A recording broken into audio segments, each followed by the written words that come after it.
신명기 말씀 함께 보고 있습니다. 신명기 9장 13절에서 24절 말씀입니다. 신명기 9장 13절에서 24절 말씀 이렇게 교독하겠습니다. 여호와께서 또 내게 말씀하여 이르시되 내가 이 백성을 보았노라. 보라, 이는 목이 곧은 백성이니라. 나를 막지 말라. 내가 그들을 말하여 그들의 이름을 천하에서 없애고 너를 그들보다 강대한 나라가 되게 하리라 하시기로. 내가 돌이켜 산에서 내려오는데 산에는 불이 붙었고 언약의 두 돌파는 내 두 손에 있었느니라.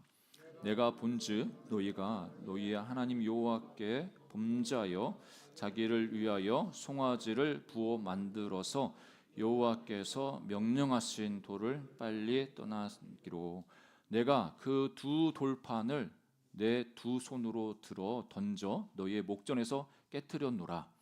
그리고 내가 전과 같이 40주 40야를 여호와 앞에 엎드려서 떡도 먹지 아니하고 마치지 아니하였으니 이는 너희가 여호와의 목전에 악을 행하여 그를 경노하게 하여 크게 죄를 지었음이라. 여호와께서 심히 분노하사 너희를 멸하려 하셨으므로 내가 두려워하였노라. 그러나 여호와께서 그때에도 내 말을 들으셨고 여호와께서 또 아론에게 진노하사 그를 멸하려 하셨으므로 내가 그때에도 아론을 위하여 기도하고 너희의 죄 곧 너희가 만든 송아지를 가져다가 불살라 찢고 티끌같이 가늘게 갈아 그 가루를 산에서 흘러내리는 시내에 뿌렸느니라. 너희가 다베라와 마사와 기브롯 핫다와에서도 여호와를 경노하게 하였느니라. 여호와께서 너희를 가데스 바네아에서 떠나게 하실 때에 이르시기를 너희는 올라가서 내가 너희에게 준 땅을 차지하라 하시되 너희가 너희 하나님 여호와의 명령을 거역하여 믿지 아니하고 그 말씀을 듣지 아니하였나니 내가 너희를 알던 날부터 너희가 항상 여호와를 거역해 왔느니라. 아멘. 이 시간은 특송의 시간. 우리 위례하늘교회가 생기고 처음으로 특송하는 것 같습니다. 우리 이주순 집사님 모셔서 특송하시겠습니다. 20년 만에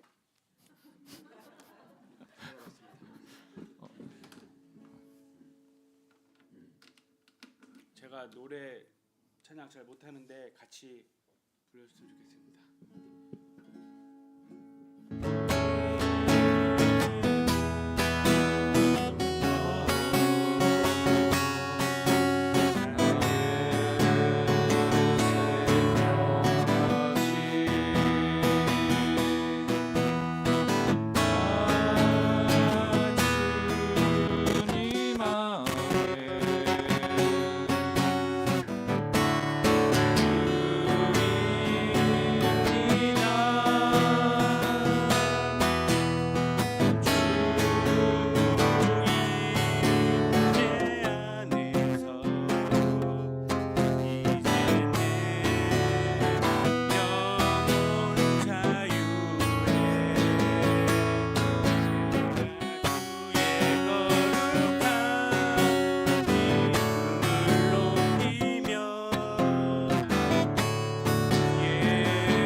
이 곡을 선택하신 이유가 있더라고요. 이렇게 지난주에 이야기 들어보니까 우리 집사님이 초등학교 때 초등학교 초등학교 5학년 때 주가 보이신 생명의 길을 부르면서 방언을 받으셨다고 이렇게. 그래서 의미 있는 곡이어가지고 오늘 이렇게 해주셨습니다. 우리 격려 박수 한번 보내주시죠. 그 역사 관련 책 중에 좀 기본서라고도 할 수 있는 책이 있는데 또 뭐 그렇지 않을 수도 있지만 그 역사란 무엇인가라는 책이 있습니다. 그 에드워드 칼이라는 학자가 캠브리지 대학에서 강의한 것을 이제 모아서 이제 쓴 책인데 이제 역사에 대해서 이제 이야기할 때 역사가 무엇이냐 그런 정의를 이야기할 때 이 역사가 사실들의 그 지속적인 상호작용 과정에서 그러니까 현재와 과거의 끊임없는 이제 대화가 바로 역사다. 그래서 역사는 누가 어떤 사료를 또 어떤 관점과 의도를 가지고 기록했느냐에 따라서 달라질 수 있다 이렇게 이야기합니다. 그래서 뭐 어떤 분들은 우리 역사 자체가 뭐 승자의 역사다 또 이렇게 이야기를 합니다. 그러니까 뭐 역사적으로 패한 사람이 역사를 썼다기보다는 거기에서 살아남은 사람들이 역사를 가지고 기록한 그것들이 주류 역사로 이렇게 자리 잡았다 그런 이야기도 합니다. 어떻게 보면 모세는 이스라엘 백성들에게 있어서 지금 한 역사가의 입장에서 이 지금 40년 동안 지내왔던 그 상황, 그 삶을 돌아보면서 그 역사에 대해서 해석을 하고 있는 중에 있는 것입니다. 그러니까 가나안 땅에 들어가기 전에 이 이스라엘 백성들을 불러 모아놓고 너희들이 그러니까 이집트에서 벗어나서 이제 광야 생활을 하고 앞으로 가나안 땅에 들어가는데 가나안 땅에 들어가기 전에 지금까지 너희가 어떤 역사, 어떤 발걸음을 하고 여기까지 왔느냐 이것들을 이제 이야기를 하고 있습니다. 그러면서 하나님 앞에서 이스라엘 백성들을 어떻게 보면 격려하거나 칭찬하거나 이런 것이 아니라 어떻게 보면 좀 이스라엘 백성들 입장에서는 조금 마음이 뒤틀릴 수 있는 말들을 계속 쏟아내고 있습니다. 그러니까 너희들의 정체, 너희들이 어떤 사람들이냐, 어떤 삶을 살아왔느냐 이렇게 이야기를 할 때 대표적인 단어가 이 목이 곧은 백성이다 이렇게 정의를 내리고 있습니다. 오늘 본문의 말씀에도 13절을 보니까 하나님이 이스라엘 백성들을 정의하실 때 너희들은 이런 사람들이야 이렇게 말씀하실 때 이렇게 표현하시죠. 여호와께서 또 내게 말씀하여 이르시되 내가 이 백성을 보았노라 보라 이는 목이 곧은 백성이라. 그러니까 이 하나님 입장에서도 이스라엘을 볼 때 너무 목이 곧은 백성 그러니까 목이 뻣뻣하다 교만하다 이렇게 말씀드릴 수 있죠. 너무 교만한 백성이다 이렇게 하나님께서 질책을 하십니다. 그러면서 신명기 9장 6절에는 이 모세조차도 40년 동안 이들과 부둥켜 생활하고 왔던 이 모세도 이 백성들을 향해서 결론 짓는 것은 너는 목이 곧은 백성이다 이렇게 신명기 9장 6절에 표현하고 있습니다. 아니 이스라엘이 어떻게 보면 앞으로 가나안 땅을 정복해야 되는 중요한 사명을 가지고 있는 백성인데 그 백성들에게 너희들은 할 수 있어 하면 돼 너희들은 진짜 대단한 민족이야 이렇게 격려해주고 응원해줄 수도 있을 것 같은데 모세는 전혀 그렇게 하지 않고 하나님이 이스라엘 백성들을 어떻게 보시는가 그리고 자기가 40년 동안 지내오면서 너희들은 이런 사람들이야 하면서 말을 하고 있는 겁니다. 그래서 신명기 9장 7절에 보니까 이 모세가 너희들이 왜 목이 곧은 백성이냐 이야기할 때 이렇게 이제 이야기를 하죠. 후반절에 보니까 내가 애굽 땅에서 나오던 날부터 이곳에 이르기까지 늘 여호와를 거역하였느냐 거역했다고 하고 9장 12절에 보니까 중간절에 보니까 내 백성이 스스로 부패하여 내가 그들에게 명령한 도를 속히 떠나 자기를 위하여 우상을 부어 만들었다. 그러니까 이 이스라엘 백성들은 스스로 부패했고 하나님이 명령하셨는데 그 명령하신 것을 속히 떠나버렸다고 합니다. 그러면서 자기를 위해서 오직 자기만을 위해서 우상을 만들었다 이렇게 지적합니다. 또 9장 16절에 보니까 후반절에 여호와께서 명령하신 도를 빨리 떠났기로 이 빨리 떠났다 그냥 떠난 것도 아니라 천천히 떠난 것도 아니라 하나님 말씀하신 것을 바로 이제 실행하지 않는 그런 잘못을 범하죠. 우리가 실제적으로 출애굽을 해가지고 한 3개월 지나서 이 어떻게 보면 시내산에 당도를 해서 그 시내산에서 하나님과 언약을 맺습니다. 언약 관계를 맺으면서 내가 너희 하나님이 되고 네가 내 백성이 될 거야. 내 언약 내 말에 순종 해야 돼. 이렇게 할 때 백성들도 하나님 말씀에 순종하겠습니다. 이렇게 언약식을 맺으면서 어떻게 보면 부부 관계처럼 그런 특별한 관계를 맺습니다. 그런데 그 시내산에서 언약이 있은 지 얼마 되지 않아서 이스라엘 백성들이 하나님께 죄를 범합니다. 그 사건이 바로 이 모세가 40일 동안 시내산에서 내려오지 않으니까 아론을 중심으로 해서 금송아지를 만들어서 이것이 여호와다, 이게 신이다, 우리를 인도한 신이다, 이렇게 범죄를 합니다. 9장 23절에도 후반절에 보니까 너희가 너희 하나님 여호와의 명령을 거역하여 믿지 아니하고 그 말씀을 듣지 아니하였다. 그때 사건뿐만 아니라 시간이 지나서 이 가나안 땅에 들어가기 전에 가데스 바네아에서 하나님은 들어가라고 아낙 자손 견고한 성읍 그렇게 있다 할지라도 하나님이 너희들에게 주셨으니까 가서 취하라고 해도 그 말을 듣지 않고 반역을 했다고 말합니다. 그러니까 귀를 닫고 하나님 말씀을 듣지 않은 겁니다. 그래서 9장 24절에도 결론적으로 이 모세가 이야기를 내가 너희를 알던 날부터 너희가 항상 여호와를 거역하여 왔느니라. 그러니까 이 모세 입장에서 40년 동안 겪었던 자기 동포들, 이 자기 민족의 그 성향은 그야말로 하나님을 거역하는 완고한 민족이다라는 것을 정의 내리고 있습니다. 여러분 이쯤 되면 여러분 듣는 입장에서 얼마나 좀 속이 상할까요? 여러분 생각해 보세요. 여러분들한테 계속 제가 여러분들은 죄인입니다. 나쁩니다.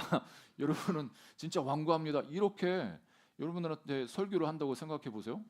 이스라엘 백성 여기 이 말씀을 듣고 있는 그 이스라엘 백성들은 어떻게 보면 출애굽 당시에 어렸을 때 아이들이었고 광야에서 또 태어났던 사람들이었고 자기 1세대 자기 조상들은 다 광야에서 다 죽고 이제 2세대로서 가나안 땅에 들어가야 되는 상황인데 아니 조상들이 짓는 죄, 그 완고함, 그 거역함 이거를 온통 또 우리들한테 자신들한테 덮어 씌우면서 너희들은 완고해, 너희들은 정말 악질이야 이런 식으로 이렇게 이야기를 한다고 치면 기분 좋을 사람이 어디 있겠습니까? 너무나 속이 상하지 않겠습니까? 그 이스라엘 백성들을 향해서 왜 이렇게까지 이 모세가 이야기를 했을까? 우리가 생각해 보면 여러 가지 이유가 있겠지만 우리 자신의 존재가 어떤 존재인지를 확실히 분명히 알아야 하나님 앞에 은혜를 구할 수가 있습니다. 그러니까 우리가 교만해지면 하나님의 은혜를 구하지 않습니다. 우리가 정말 악하고 이렇게 죄를 범할 수밖에 없는 그런 존재인 것을 깨달을 때 하나님 은혜를 주십시오. 하나님 없이는 우리가 살아갈 수 없습니다. 우리는 죄로 인해서 정말 아무것도 할 수 없는 불능한 자입니다. 그런 자기 존재 그 깨달음이 있어야 하나님께 나갈 수가 있는 겁니다. 그 사도 바울도 이 유대인들을 향해서 너희가 죄인이라고 그렇게 로마서에 지적을 합니다. 그러니까 이방인들이 죄인이라고 할 때는 유대인들이 너무 기뻤죠. 그래, 너희 이방인들은 죄인, 당연히 죄인이지. 그런데 자기 자신을 향해서는 너무 관대했습니다. 우리는 하나님 선택하던 백성이고 말씀을 율법을 가진 백성이야. 그래서 우리는 의로운 백성이고 구원받을 백성이야. 이렇게 자부할 때 이 바울이 이 이스라엘 향해서도 유대인들을 향해서도 너희가 똑같이 동일하게 죄인이다. 모든 사람이 죄를 범해서 죄인일 수밖에 없다. 이렇게 이야기하면서 그 율법을 가졌다고 자랑하는 이스라엘 향해서 이렇게 이야기합니다. 로마서 2장 23절에 보니까 율법을 자랑하는 내가 율법을 범함으로 하나님을 욕되게 하느냐? 기록된 바와 같이 하나님의 이름이 너희 때문에 이방인 중에서 모독을 받는도다. 그러니까 이스라엘 백성들은 자기가 하나님 율법을 받았다고 이렇게 자랑을 하면서도 남을 가르치면서도 그 가르친 대로 살아가지 않는 거예요. 그리고 도둑질하지 말라고 이야기를 하면서 도둑질을 하는 거예요. 또 간음하지 말라고 하면서 자기가 간음하고 있는 거예요. 그러니까 하나님 말씀대로 제대로 살아가지도 않으면서 나는 하나님 백성이야 율법을 가져서 하면서 그렇게 헛된 자랑 가운데 이 이스라엘 백성들이 있었기 때문에 바울이 그렇게 호되게 경고를 한 것을 볼 수가 있습니다. 이때 당시 사는 이스라엘 백성들만 그렇게 어떻게 보면 완고한 죄인들, 목이 곧은 백성이 시대일까요? 이 시대를 살아온 우리들도 또 예수 그리스도 안에 이미 들어온 우리들도 혹시라도 우리도 목이 곧은 백성처럼 그렇게 하나님 앞에 있을 수 있다는 것을 기억하는 우리 모두가 되기를 주의 이름으로 축복합니다.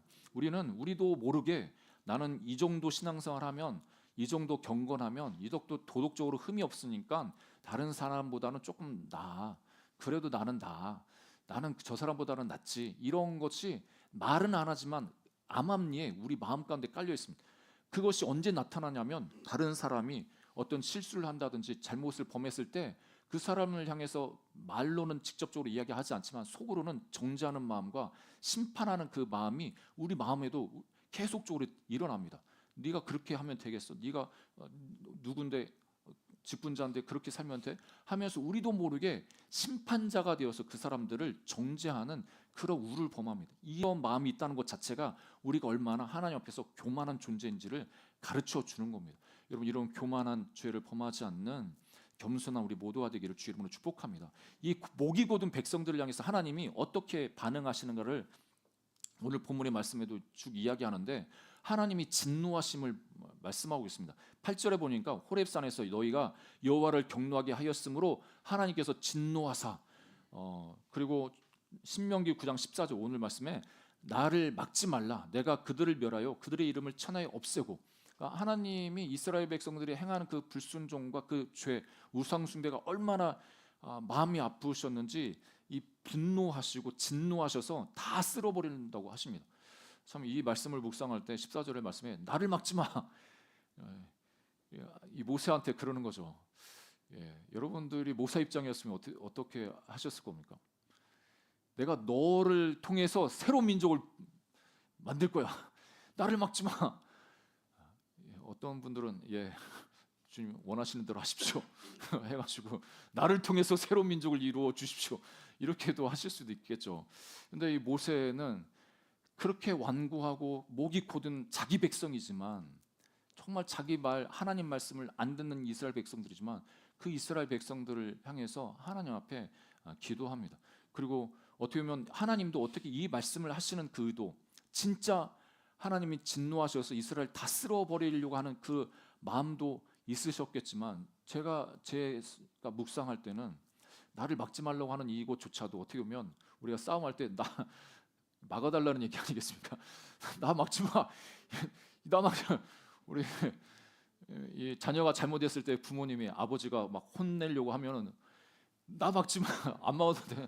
말 안 해도 되는데 이제 막아달라는 얘기죠. 우리 아내한테 나를 막아. 그렇게 하는 것은 그 아이가 정말 그 잘못에 돌이키길 원하는 부모의 그 마음이 있는 거 아니겠습니까? 하나님도 어떻게 보면 이스라엘 백성들을 향해서 그런 마음으로 분노하시는 것을 봅니다. 19절에도 여호와께서 심히 분노하사 너희를 멸하려 하셨으므로, 이 사랑이 없으면 화도 안 난다는 그런 이야기도 합니다. 내 마음에 그 사람을 향한 열렬한 사랑이 있기 때문에 그만큼 그 사람을 향해서 내 마음이 아프고 그 아픈 마음이 분노로 나타나는 것을 볼 수가 있습니다. 그러니까 하나님께서 이스라엘 백성들과 어떻게 보면 특별한 관계를 맺고 계십니다. 더 나아가서는 우리들과도 특별한 관계를 맺고 있습니다. 이 이스라엘의 이 사건을 기록한 이유는 이 시대를 살아가는 우리들에게도 주시는 말씀이 있습니다. 하나님께서 이스라엘 백성들을 불러내셨을 때 이스라엘 백성들을 향해서 특별한 관계라고 이렇게 표현을 하시는데, 그게 예레미야 선지자가 이렇게 표현을 합니다. 31장 32절에 보니까 중반전 후반전에 내가 그들의 남편이 되었어도 그들이 내 언약을 깨뜨렸습니다. 그러니까 하나님은 이스라엘 백성들을 향해서 이 민족은 다른 민족이 아니라 내가 이 민족의 남편이고 이 민족은 내 아내야, 이렇게 말씀하시는 거죠. 그러니까 그 언약 관계는 신혼 관계와 마찬가지입니다. 그러니까 신혼 관계, 그 관계가 유지되기를 원하신다는 것을 분명히 말씀하십니다. 그러니까 신혼 관계라는 것은 내가 이 사람한테 절대적으로 이 사람을 신뢰하고 이 사람만 사랑하고 이 사람의 남편으로서 이 사람을 위해서 살겠다는 그런 다짐이 있는 겁니다. 그러니까 우리도 하나님을 향해서 그런 다짐이 있지만 하나님이 먼저 우리를 향해서 내가 너의 남편이야. 그러니까 내가 너를 책임지고 너를 특별히 사랑하고 너를 특별한 존재로 그렇게 해줄 거야. 이런 하나님의 의도가 있는 거죠. 그러면 그 관계가 깨어지니까 에레미야 3장 14절에 하나님이 이렇게 에레미야를 통해서 말씀하십니다. 여호와의 말씀이니라. 배역한 자식들아 돌아오라. 나는 너희 남편임이라. 내가 너희 남편인데 너희들이 왜 다른 신을 섬기고 다른 데 가고 내 말을 듣지 않고 나한테 오지 않니? 그래서 나한테 돌아오라고 이렇게 말합니다. 그러면서 궁극적으로 이사야 선지자는 이스라엘 백성들이 하나님과의 관계가 깨어진 그 관계가 하나님께서 이제 회복하실 그 날이 있는데 이렇게 말씀하시면서 예언을 합니다. 이사야 54장 4절에 보니까 두려워하지 말라. 내가 수치를 당하지 아니하리라. 놀라지 말라. 내가 부끄러움을 보지 아니하리라. 그러니까 하나님을 떠나서는 이스라엘 백성들이 수치를 당하고 부끄러움을 당했습니다. 이방 민족에게 끌려가고 포로 생활하고 어떻게 보면 하나님의 백성이라 하나님이 택한 백성이라고 하는데 이 세상 나라들로부터 조롱을 당합니다. 수치를 당합니다. 그런데 이제는 수치 당하지 않고 부끄럽게 하지 않겠다고 하나님 말씀하시면서 네가 내 젊을 때의 수치를 잊겠고 과부 때의 치욕을 다시 기억함이 없으리니 이는 너를 지으신 이가 내 남편이시라. 그의 이름은 만군의 여호와이시며 내 구속자는 이스라엘의 거룩한 이시라. 그는 온 땅의 하나님이라 일컬음을 받으실 것이라. 여러분 하나님께서는 이스라엘 백성들에게 이렇게 내가 네 남편이야 이렇게 말씀하셨는데 지금 예수 그리스도 안에 들어온 우리 교회 공동체를 향해서 여러분들을 향해서 동일하게 내가 네 남편이라고 그렇게 말씀하십니다. 그래서 우리 교회를 신부라고 표현을 하죠. 그러니까 하나님 예수님이 이 땅에 오시기 전에 이 교회가 거룩하게 준비되어져야 되는데 우리가 거룩한 신부로 하나님 앞에 그렇게 준비되어지고 우리가 근신하여 깨어 있어야 된다고 말씀하십니다. 우리 위례 하늘교회가 우리 성도님들 한 분 한 분이 하나님 앞에서 거룩한 신부로 그렇게 준비되어 주시기를 주의 이름으로 축복합니다. 이 세상에 얼마나 악하고 얼마나 우리 마음을 빼앗는 것들이 많이 있습니까? 그래서 거룩한 신부로 살아가기에 너무나 힘든 상황에 우리가 살고 있습니다. 이런 상황에서 하나님과 우리 관계를 항상 기억하시면서 내가 마음대로 살아가야 사는 존재가 아니라 하나님과의 특별한 관계를 맺고 있는 거룩한 신부로서 이 땅을 살아가야 된다는 것을 기억한 우리 모두가 되기를 주님으로 축복합니다. 하나님께서는 이스라엘의 그 완고한 그 죄로 인해서 이렇게 분노하시고 진노하셔서 다 쓸어 버리시겠다고 하시지만 모세는 그 상황을 어떻게 극복을 해냈는가? 역사가로서 그 사건을 이야기를 하면서 자기 자신이 그 역사의 한 중심에 중보자로서 하나님 앞에 나갔던 것을 기록하고 있습니다. 모세의 그 중보 기도를 통해서 하나님께서 이스라엘 백성들을 다시 받아들여 주시는 것을 봅니다. 18절 말씀에도 내가 전과 같이 40주 40야를 여호와 앞에 엎드려서 그러니까 이 모세가 그 전에 40주 40야를 시내산에서 하나님과 함께 있고 이 십계명을 두 돌판을 받아서 내려온 겁니다. 그런데 다시 하나님 앞에 40주 40야 40일 금식 기도를 또 하는 거죠. 엄청나죠. 여호와 앞에 엎드려서 떡도 먹지 아니하고 물도 마시지 아니하였으니 이는 너희가 여호와의 목전에 악을 행하여 그를 경노하게 하여 크게 죄를 지었습니다. 19절에도 여호와께서 심히 분노하사 너희를 멸하려 하셨으므로 내가 두려워하였노라. 그러나 여호와께서 그때도 내 말을 들으셨고 여러분 이게 중요합니다. 그때 하나님이 내 말을 들어주셨다는 겁니다. 그러니까 모세의 그 중보 기도를 통해서 하나님께서 이스라엘 백성들을 완전히 쓸어 버릴 수도 있는데 그것을 철회하고 다시 이스라엘 백성들을 하나님께서 용서해 주시고 받아들여 주시는 그 은혜를 누릴 수 있었다는 것입니다. 이 모세의 중보기도 그것은 이 한 민족으로만 끝난 게 아니라 20절에 보니까 아론을 위해서도 함께 기도한 것을 봅니다. 어떻게 보면 이 아론이 지도자로서 이스라엘 백성들을 타락시켰기 때문에 아론도 하나님의 진노 아래 있었습니다. 하나님께서 여호와께서 또 아론에게 진노하사 그를 멸하려 하셨으므로 내가 그때도 아론을 위하여 기도하고 그러니까 이 모세의 중보기도는 자기 민족 나라를 위한 중보 기도였을 뿐만 아니라 한 사람을 위한 중보 기도였다는 것을 말씀하고 있습니다.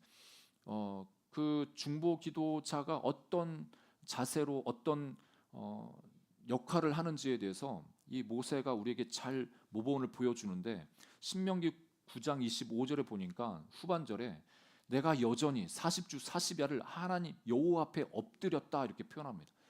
엎드렸다. 이 중보 기도자는 어떻게 보면 엎드리는 자입니다. 하나님 앞에 어떤 누구보다도 먼저 엎드리는 자가 중보 기도자입니다. 다른 사람들은 그 문제를 만나고 다른 사람들의 그 연약함을 보고 죄악을 보면 손가락질하고 비난하기 바쁘지만 중보 기도자는 하나님 앞에 먼저 엎드립니다.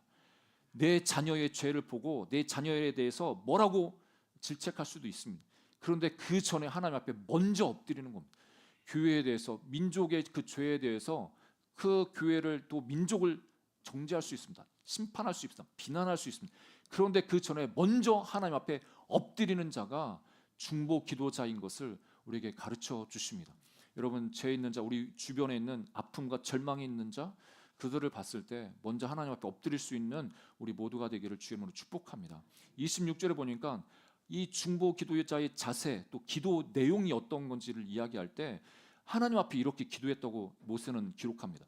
여호와께 간구하여 이르되 주 여호와여, 주께서 큰 위엄으로 속량하시고 강한 손으로 애굽에서 인도하여 내신 주의 백성 곧 주의 기업을 멸하지 마옵소서.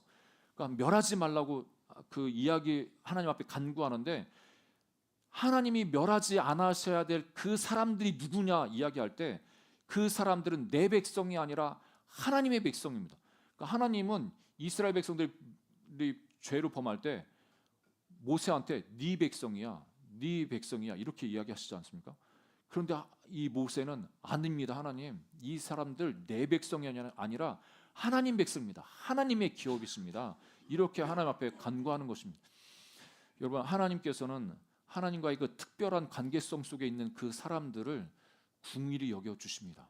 특별히 이곳에 있는 모두가 예수님과의 특별한 관계 속에서 하나님의 궁유를 입은 자인 것을 기억하시기를 주님으로 축복합니다. 그래서 내 자녀들도 예수 그리스도 안에 들어온 우리 자녀들도 특별한 관계 속에 있기 때문에 혹시라도 죄를 짓고 그런다 할지라도 하나님의 백성 아니겠습니까? 하나님께서 궁유를 여겨 주셔서 하나님 용서하여 주시고 은혜를 주시도록 간구할 수가 있습니다.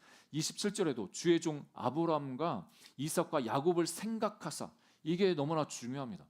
이 모세는 단지 하나님 백성이니까 궁유를 여겨 주세요 이걸로 끝나는 게 아니라 하나님이 어떤 하나님이신지를 하나님으로 하여금 기억하게 하시는 것입니다.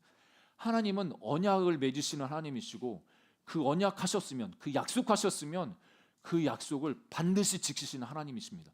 이 하나님의 성품과 하나님의 그 신실함에 의지를 하여서 하나님 앞에 간구하는 겁니다. 여러분, 우리 하나님은 언약에 신실하신 하나님이십니다. 여러분들에게 약속하신 그 약속을 잊어버리지 않습니다. 하나님 백성들에게 약속하신 그 약속을 하나님은 외면하지 않습니다. 그 약속을 반드시 지켜주시는 하나님이신 것을 늘 기억하기를 주의 이름으로 축복합니다. 그러니까 어떻게 보면 이스라엘의 그 완악함, 이스라엘의 그 악, 이스라엘의 그 죄보다도 하나님의 언약이 더 강력한 겁니다. 그 하나님의 은혜가 더 큰 겁니다. 그러니까 우리가 이 죄로 인해서 멸망당하고 죽을 수밖에 없지만 그 우리의 죄보다도, 그 우리의 악함보다도 하나님의 은혜가, 하나님의 사랑이 더 크기 때문에 우리가 구원함을 얻을 수 있고 우리 주변에 있는 그 영혼들이 구원함을 얻을 수가 있는 것입니다. 이것을 늘 기억하시기를 주의 이름으로 축복합니다. 그러면서 하나님 앞에 이런 결정적인 기도를 합니다. 28절을 보니까 주께서 우리를 인도하여 내신 그 땅 백성이 말하기를, 그러니까 그 땅 백성은 애굽입니다. 애굽, 이집트 백성. 그 사람들이 여호와께서 그들에게 허락하신, 여기서 그들은 이스라엘입니다. 허락하신 땅으로 그들을 인도하여 드릴 만한 능력도 없고 그들 미워하기도 하사 광야에서 죽이려고 인도하여 내셨다 할까 두려워하나이다. 그러니까 모세는 하나님의 언약에 의지해서 기도할 뿐만 아니라 하나님이 이스라엘 백성들 다 쓸어버리면 하나님의 명예가 어떻게 되는 겁니까? 하나님이 이 세상 진짜 애굽의 그 영혼들을 하나님을 향해서 정말 두려운 마음을 가지고, 야 대단하다, 우리 이 노예 생활하고 있던 그 이스라엘 민족을 끌어내가지고 홍해바다 가르시고 광야를 통과하게 하셔서 이렇게 그 큰 능력을 베푸신 그 하나님에 대해서 대단하게 생각하고 있는데 졸지에 광야에서 다 죽여버렸다고 하면 하나님은 그 사람들에게서 조롱의 대상밖에 더 되겠습니까? 이 모세가 이렇게 하나님 앞에 하나님을 어떻게 보면 설득하는 거죠. 이 하나님 앞에 정말 하나님을 사랑하고 하나님과 가까운 자의 그 기도는 내용이 다를 수밖에 없습니다. 어떻게 보면 우리도 하나님 앞에 필요를 간구할 수 있습니다. 해야만 합니다. 근데 더 나가서 더 깊은 기도는 뭐냐면 하나님의 이름, 하나님의 명예가 땅에 떨어지지 않도록, 그리고 내 삶이 하나님의 명예에서 벗어나서 하나님의 영광을 가리지 않도록 우리 삶에 있어서 그렇게 두렵고 떨림으로 구원을 이루어 나가야만 합니다. 그러니까 정말 하나님 앞에 성숙한 하나님의 사람들, 하나님 앞에 하나님의 마음을 너무나 잘 헤아려 드리는 사람들, 신앙이 성장한 성숙한 사람들은 하나님의 영광을 먼저 생각합니다. 내가 이렇게 행동해서 하나님 얼굴에 하나님 이름에 어떻게 보면 누가 되지 않나, 하나님 영광에 누가 되지 않나, 하나님 영광에 누가 된다면 내가 그 일들을 하지 않아야겠다, 그런 결단이 필요합니다. 우리는 우리 명예, 다른 사람들에게 우리 위신, 체면, 그게 구겨지는 것을 너무나 싫어합니다. 자존심이 있습니다.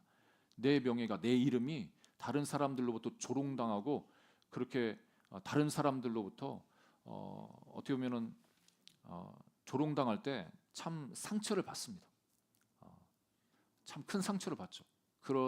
그렇지만 반대로 생각하면 나로 인해서 또 교회로 인해서 하나님 믿는 사람들로 인해서 하나님의 이름이 먹칠이 되고 영광이 땅에 떨어진다면 하나님 마음이 얼마나 아프시고 어렵겠습니까? 우리 온 목사님 피곤하셔서 그렇습니다. 이 모세는 그 하나님의 그 마음을 너무나 잘 알기 때문에 하나님 앞에 하나님의 명예를 위해서라도 이 이스라엘 백성을 구원해 주시도록, 용서해 주시도록 간구하는 것을 봅니다. 이 모세뿐만 아니라 이 아론도 광야 생활을 할 때 이스라엘 백성들이 죄를 범하는 그 상황에서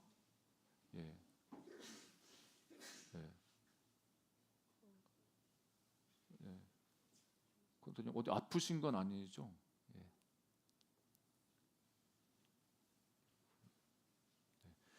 민수기 16장에 보니까 하나님 이 이스라엘 백성들이 광야에서 얼마나 모세의 리더십을 흔들고 반역을 했습니까? 이 고라와 그 지도자 250명이 반란했을 때 하나님께서 그 고라와 그 일당들을 다 멸하시면서 이 이스라엘 그 진영 안에 연병을 이렇게 보내신 것을 봅니다. 그러니까 하나님이 진노하셔서 연병을 보내셨는데 여기 46절 후반절에 보니까 하나님이 연병을 보내셔서 그 47절에 이 모세가 아론에게 이제 향로를 가져다가 이스라엘 백성 중에 들어가서 속죄하라고 이야기합니다.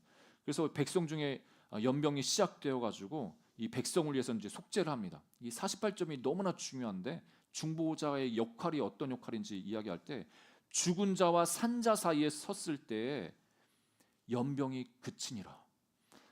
그러니까 하나님께서 세우신 그 중보자가 살아있는 사람, 연병으로 해서 죽은 사람 그 사이에 들어가서 섰을 때 연병이 그쳤다고 말하고 있습니다. 이 시대를 살아가는 우리들, 어떻게 보면 이스라엘의 이 아론과 모세를 중보자로 세우신 것은 예수님께서 이 땅에 오셔서 하실 그 일들을 미리 예표하신 겁니다. 중보자 되신 예수님이 어떤 일을 하시는가, 그것은 죽은 자와 산 자 사이에 있어서 이 땅의 그 연병, 죽음의 그 병으로 인해서 모두가 죽어 마땅한데 그런 상황에서 예수님이 찾아오셔서 하나님과 우리 사이를 연결해 주셨고 우리 죄를 용서해 주셔서 그 모든 연병을 다 해결해 주신 것입니다. 그래서 디모데 전서 2장 5절에 하나님은 한 분이시오 또 하나님과 사람 사이의 중보자도 한 분이시니 곧 사람이신 그리스도 예수라. 그리고 히브리서 9장 15절에도 이로 말미암아 그는 새 언약의 중보자시니 이는 첫 언약 때에 범한 죄에서 속량하려고 죽으사 부르심을 입은 자로 하여금 영원한 기업의 약속을 얻게 하려 하심이라. 예수님께서 새 언약의 중보자로 이 땅에 오셔서 옛 언약, 그러니까 율법으로 인해서 율법의 그 죄를 범한 그 모든 영혼들을 속량하셨다고 말씀합니다. 예수님께서 속량해 주셨기 때문에 우리가 그 모든 죄로부터 자유함을 얻었고 형벌을 받지 않고 그 영원한 기업, 천국의 그 약속을 우리가 받을 수가 있었습니다. 여러분, 이 은혜를 기억하는 우리 모두가 되기를 주의 이름으로 축복합니다. 예수님께서는 이 땅에 오셔서 죽은 자와 산 자 사이에 서서 그 연병을 그치게 하셨는데 우리를 향해서, 교회를 향해서도 이 땅에서, 우리 가정 안에서 그 역할을 하도록 우리를 부르셨다는 것을 또한 기억하는 우리 모두가 되기를 주의 이름으로 축복합니다. 말씀의 결론을 맺겠습니다. 모세는 역사의 해석자로서 과거를 회상하면서 이스라엘의 수많은 그 위기의 순간에 어떻게 극복했는지, 특히 이 출애굽기 32장의 그 사건, 금송아지를 만들어서 하나님이 대노하셔서 다 멸망시키려고 했던 그 사건을 어떻게 지나갔는지, 통과했는지를 말하고 있습니다.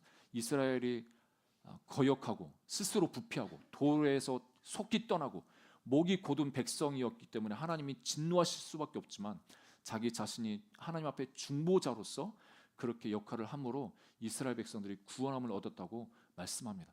이 말을 하는 이유가 뭐겠습니까? 너희 조상들이 그런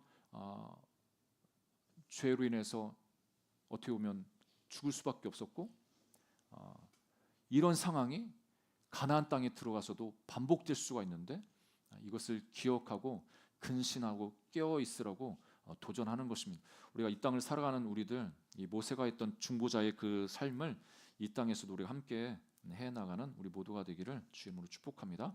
말씀을 기억하면서 함께 기도하겠습니다. 우리 함께 기도할 때 하나님의 성령님께서 우리를 이 땅의 중보자로 세워주셨습니다. 우리 교회를 중보자로 세워주셨습니다.